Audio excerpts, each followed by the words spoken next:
Le Real Madrid a remporté ce soir une victoire très précieuse à San Sebastián.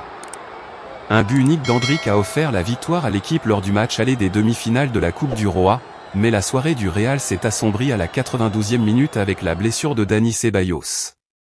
Ceballos, qui avait été l'un des meilleurs joueurs sur le terrain, s'est violemment heurté genou contre genou avec Kubo en disputant un ballon.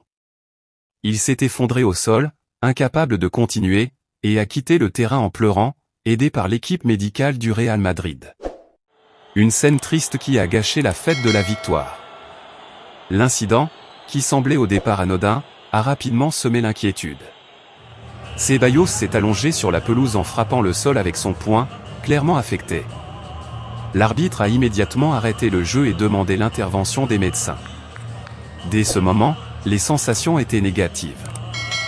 Gros cercles rouges ont craint une blessure musculaire à l'arrière de la cuisse gauche, avec une possible absence de 3 à 4 semaines, ce qui serait inquiétant pour lui et pour le Real Madrid. Ceballos a immédiatement demandé un remplacement, mais comme il n'y avait plus de changement disponible, le Real Madrid a dû terminer le match à 10. La douleur était si intense qu'il ne pouvait même pas poser le pied au sol.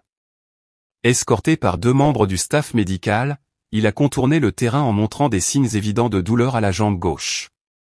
Lorsque l'arbitre a sifflé la fin du match, Ceballos a fondu en larmes et s'est dirigé directement vers le tunnel des vestiaires.